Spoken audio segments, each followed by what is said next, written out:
Will my pet go to heaven? C'est la question que se pose le père américain Mike Smith dans une vidéo YouTube. Et comme tous ceux qui se posent la question sur Internet, il répond positivement. Mon chien ira-t-il au paradis? Ce prêtre catholique américain, contrairement aux autres, a conscience en disant cela de s'opposer à celui qu'il qualifie lui-même de plus grand théologien depuis 2000 ans et de docteur de l'Église, à savoir saint Thomas d'Aquin. Sans donner les raisons qui poussent saint Thomas à opter pour la solution négative, il souhaite faire plaisir à ceux qui sont tristes d'avoir perdu leur animal de compagnie bien-aimé. Et on le comprend, les chiens ne sont-ils pas, après tout, les meilleurs amis de l'homme? Mais si nous sommes dans une école de sagesse, le but n'est pas de faire plaisir, de consoler ou de se faire des amis, comme le dit Aristote. La vérité doit l'emporter sur l'amitié. Donc, notre but est d'atteindre, si possible au mieux, la vérité, et la vérité tout entière. Une autre raison théologique est mise en avant par le père Smith. Saint Paul et Saint Jean évoquent tous les deux l'avènement d'une terre nouvelle et d'un ciel nouveau. Nous aurons à revenir plus tard sur le fameux passage de Saint Paul du chapitre 8 de l'Épître aux Romains, dont il parle, qui peut s'entendre de différentes manières. Il aurait aussi pu citer le prophète Isaïe, car voici que je vais créer des cieux nouveaux et une terre nouvelle. Et Saint Pierre, dans sa deuxième épître, ce sont de nouveaux cieux et une terre nouvelle que nous attendons selon sa promesse, où la justice habitera. Les références bibliques à la terre renouvelée, à la fin des temps, ne manquent pas. Or, les corps des ressuscités vont occuper une place au ciel pour toute l'éternité. Cette terre ne peut être un espace stérile, vide, sans vie, d'après le père Smith. D'autant plus, ce serait triste, en effet, d'habiter une terre désertique sans rien dessus, d'autant plus que les prophéties décrivant le monde futur du royaume de Dieu décrivent l'opposé d'un désert. Voici qu'un roi régnera avec justice et des princes gouverneront selon le droit.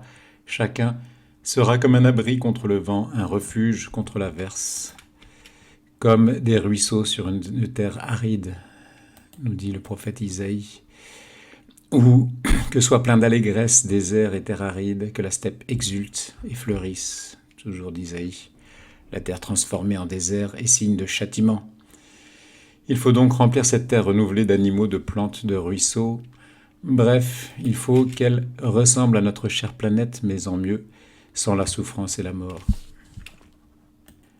Le père Smith émet quand même une réserve envers ceux qui veulent à tout prix retrouver leur animal préféré au ciel.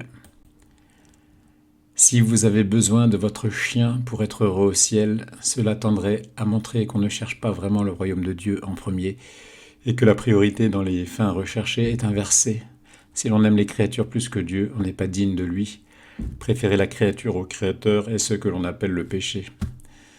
En termes techniques, croire qu'on sera malheureux au ciel sans son chien est un signe qu'on n'a pas compris ce que sera le ciel. Pourquoi saint Thomas refuse-t-il l'accès des chiens au ciel, même tenus en laisse? Cela repose sur un principe fondamental. Le monde sera-t-il renouvelé de sorte que toute corruption et tout changement ayant été rejeté, il reste éternellement en repos.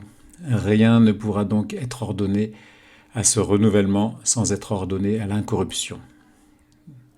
Or pour lui, seuls les corps célestes, les éléments et les hommes sont de cette sorte, parmi toutes les créatures du monde physique. Les corps célestes sont incorruptibles dans leur ensemble et dans leur partie, cependant les éléments sont corruptibles dans leur partie et incorruptibles dans leur tout, mais les hommes se corrompent tant selon leur tout que selon leur partie.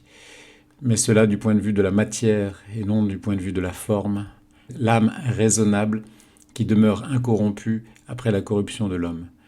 Quant aux animaux sans raison, aux plantes, aux minéraux et à tous les corps mixtes, ils se corrompent selon leur tout et selon leur partie, tant du point de vue de la matière qui perd la forme que du point de vue de la forme qui ne demeure pas en acte.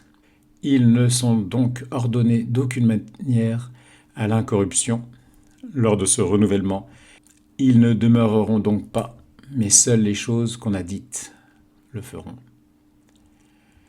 L'homme a une âme qui est une forme incorruptible, une réalité immatérielle subsistant par elle-même, une substance spirituelle intellectuelle qui communique son acte d'être au corps et lui donne d'exister.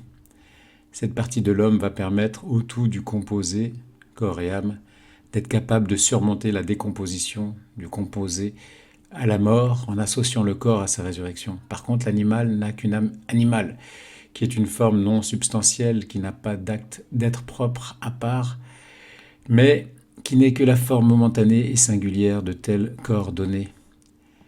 Elle n'est là que pour animer de la matière, au service des sens, incapable de se hisser à l'universel. À la mort de l'animal, la forme cesse d'exister et la matière se dissout pour retourner à la potentialité de la matière première. Non seulement le chien n'a pas ce qu'il faut dans sa constitution essentielle pour être apte à la vie éternelle, mais il n'est pas non plus fait pour la vie éternelle qui consiste dans la vision béatifique de l'essence divine. Certes, Dieu pourrait suppléer à cette faiblesse et ces inaptitudes de l'animal et lui redonner la vie avec un corps incorruptible, mais ce corps pourra-t-il être glorieux, sachant que la gloire vient du rayonnement de l'âme bienheureuse illuminée par la vision de gloire sur le corps, ce qui n'est pas possible pour une âme non rationnelle.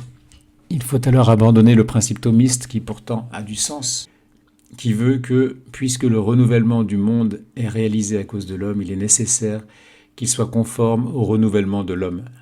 Et rien ne pourra donc être ordonné à ce renouvellement sans être ordonné à l'incorruption.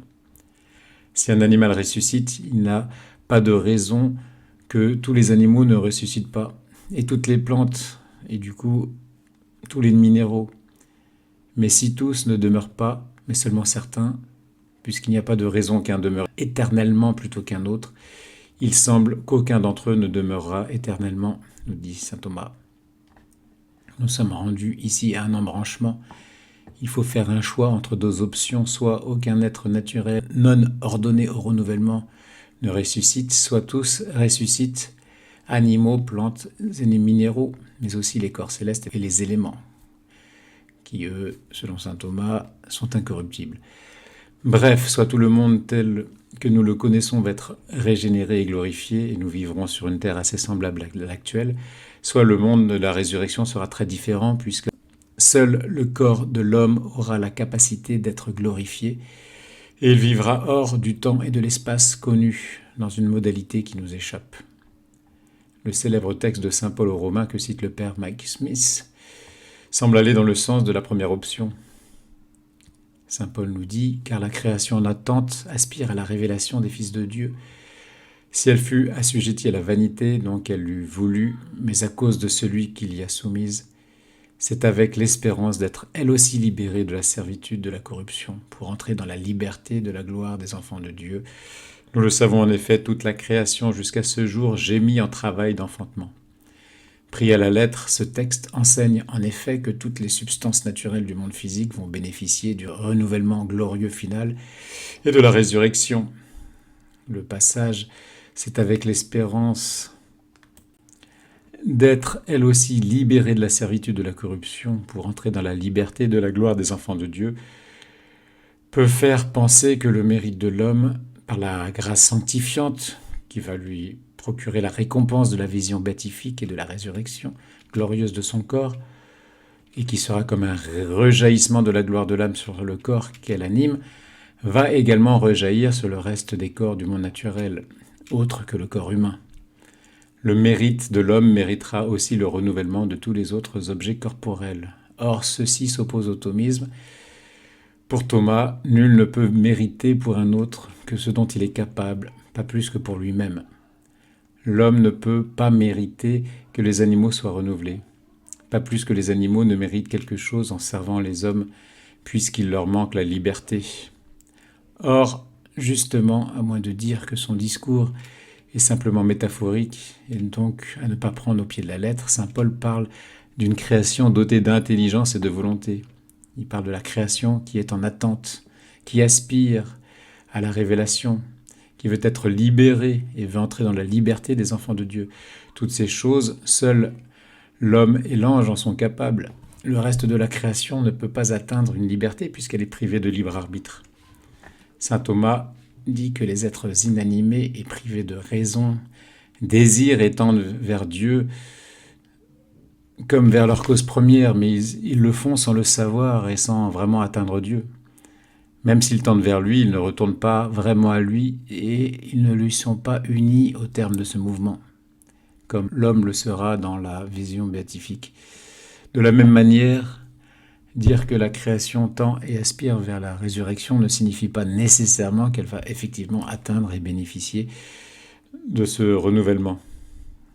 On pourrait aussi comprendre que ceux qui possèdent les prémices de l'esprit, dont parle saint Paul, et ceux qui gémissent intérieurement dans l'attente de la rédemption de leur corps, sont les hommes en état de grâce, déjà prêts pour les noces de l'agneau, et que le reste de la création dont parle saint Paul, qui gémit en travail d'enfantement, sont les hommes pas encore convertis, pas encore en état de grâce, et donc pas encore sauvés. Mais ceci est un point de vue personnel. Mais revenons à ce que dit Thomas des corps célestes et des éléments ordonnés à l'incorruptibilité. Nous sommes ici confrontés à la limite du thomisme, sa physique aristotélicienne qui constitue sa partie caduque. Si cette physique complètement dépassée est à corriger, les principes et les conclusions de la métaphysique ne le sont pas car eux sont immuables, en tant qu'ils découlent de la réalité et donc de l'être, et l'être ne bouge pas. L'être est. La physique de Thomas d'Aquin sert souvent à donner des illustrations. Elle décrit les qualités de l'être et non sa quantité et son étendue, comme dans le cartésianisme. Elle est limitée, mais elle apporte néanmoins des informations vraies sur le réel. La qualité de la pesanteur est une façon de parler de l'attraction universelle de Newton. Quoi qu'il en soit, il faut corriger et réorienter le thomisme à partir du principe correct de saint Thomas, pour notre sujet, qui est que rien ne pourra donc être ordonné à ce renouvellement sans être ordonné à l'incorruption. Et aussi, cette disposition du renouvellement ne sera pas naturelle ni contre nature, mais elle dépassera la nature, comme la grâce et la gloire sont supérieures à la nature de l'âme. Qu'un chien puisse voir l'essence de Dieu sera contre la nature de ce type d'âme. Par contre, l'âme intellectuelle de l'homme est capax Dei. La vision béatifique va dans le sens de sa nature, même si elle dépasse les capacités de sa nature livrée elle-même et qu'elle a besoin de la grâce, de la vision de gloire pour l'accomplir. Par la physique moderne, on sait que, contrairement à ce que pensaient Aristote et saint Thomas, qui se met à son école dans cette physique périmée, que les corps célestes ne sont pas éternels, qu'ils ne sont pas mus par des substances séparées ou des anges, que s'ils n'ont pas par eux-mêmes la cause de leur mouvement, en cela Thomas a raison, la cause extérieure de leur mouvement ne sont pas des intelligences, mais des forces physiques liées aux masses des corps et au mouvement initial de l'univers, de l'expansion de cet univers. Cependant, à l'origine de tout, le premier moteur qui est le Dieu créateur est une intelligence, ça c'est vrai. La cause lointaine et non immédiate est donc bien une intelligence. Les éléments, l'eau, le feu, la terre et l'air ne sont pas incorruptibles dans leur tout, comme le pensaient les anciens. Toute la matière est constituée d'atomes, et même ces éléments, qui forment les molécules, qui eux-mêmes forment les corps. Les molécules qui constituent l'eau, par exemple, elles-mêmes constituées d'atomes, ne sont pas incorruptibles et éternelles, puisque les atomes peuvent se scinder, et les particules qui forment leur noyau peuvent disparaître. Les photons, les électrons et le neutron d'un atome sont si subtils de ne plus exister. Ainsi, si l'on se fie à la physique moderne, les seules créatures qui sont ordonnées au ciel et sur la terre à l'incorruptibilité sont les anges et les hommes.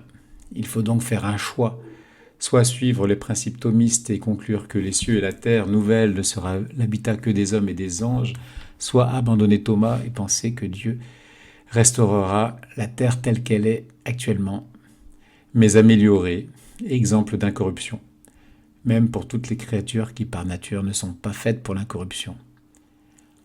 Si il est contre la nature même des choses sensibles que leur forme subsiste sans matière, Dieu peut certes rendre immortelle une créature en tant qu'il est l'auteur et créateur de toutes les natures.